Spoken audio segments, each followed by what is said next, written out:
Trenton, months of campaign stops, hundreds of speeches and thousands of handshakes are behind us. Now, in the race to succeed Governor Chris Christie, it's go time for the two major party rivals. Time to get their voters to the polls.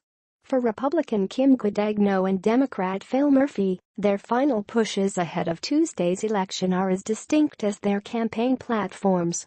Guadagno hit the road Thursday on a 60-stop bus tour to senior centers, diner, veterans halls and more that will run through Tuesday.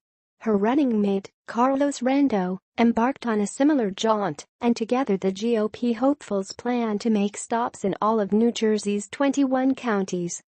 Murphy, meanwhile, planned weekend rallies with guest stars like rocker Jon Bon Jovi, U.S. Senator Cory and Teamsters President Jimmy Hoffa, the son of Jimmy Hoffa. Forget the handshakes with every person he sees. Murphy's rallying the troops.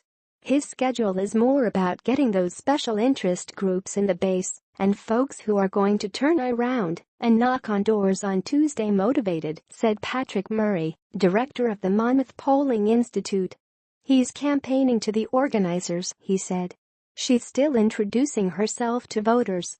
Guadagno trails Murphy by 14 percentage points, according to the latest Monmouth University poll on the race. We're hitting every single county, Rendo said in an interview Friday. It's a statewide, blanket approach. Property taxes, pensions, pot, where candidates stand on the big issues. Property taxes, pensions, pot, where candidates stand on the big issues. Where Phil Murphy and Kim Guadagno stand on the big issues of property taxes, pensions, guns and education heading into Tuesday's election for New Jersey governor. Her campaign says they have a solid get-out-the-vote plan, one that's actually been aided by recent Murphy statements about creating a sanctuary state for dreamers or unauthorized immigrants who were brought as minor children to the U.S. People are making their own no sanctuary state signs, said Guadagno campaign manager Dave Huguenot, who's until recent weeks had overseen a campaign largely focused on property taxes. He's out of touch with his own party on this. Paul DiGaetano, the Bergen County GOP chairman, said that Guadagno's luck for getting out the vote is considerably improved as a result of Murphy's liberal stance on immigration. Most Democrats go to the middle after winning the primary, DiGaetano said. Phil Murphy won the primary and moved to the left.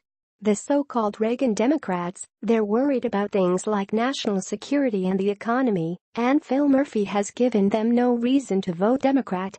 But Guadagno campaign has shown signs of struggling to motivate the base. In mid-October, an email went out to supporters offering $10 an hour to knock on doors. Murphy does not have that problem. He was organized labor and county Democratic groups to support his bid. Everyone is fired up and ready to go, said John Cory, the chairman of the state's Democratic Party, and also the Passaic County Party chairman. I just got off a statewide call from, God willing, the next governor, Cory said on Friday. We're reminding our leaders, and don't look at the polls. Pundits and polls don't vote. People do. Passaic will have 450 to 500 people knocking on doors, Cory said. Expect the same, if not more, in other counties. And then there's organized labor. We're out in full court press for Phil Murphy, Steve Baker, a spokesman for the New Jersey Education Association, said. The group has nearly 24 phone banks spread out across the state with NJEA members calling some of the group's 200,000 other members. Same goes for the Planned Parenthood Action Fund of New Jersey, which has members knocking on doors and making phone calls.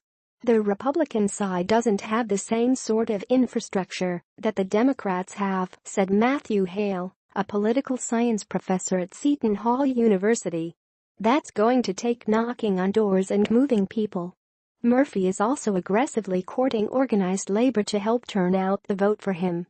On Saturday, he held a rally with the International Teamsters Union in Woodbridge, strongly hinting that he would support legislation pending in the state assembly that would make it easier to organize the 7,000 truckers who served the Port of New York and New Jersey.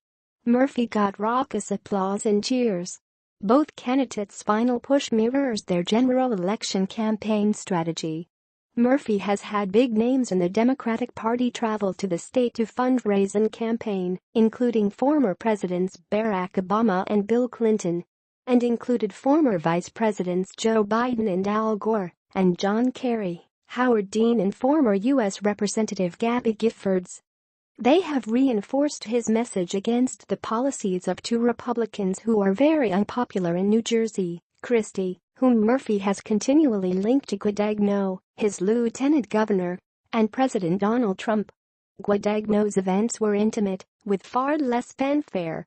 She held small press conferences with local elected leaders to blast Murphy on property taxes or over his remarks about making New Jersey a sanctuary state. The stops included visits to senior centers, like the one in Robbinsville she visited 5 days before voters head to the polls to pitch her promise to lower property taxes. "Hi. I'm the lieutenant governor. I'm running to be your next governor," Guadagno repeated as she moved around a senior citizens center in Robbinsville on Thursday, shaking hands and fielding questions. On Saturday, she told veterans in Toms River she didn't think athletes should kneel for the national anthem. Later in the day, Guadagno campaigned with her own high-profile guest, former Governor Christie Whitman. New Jersey Advance Media staff writer Brent Johnson contributed to this report.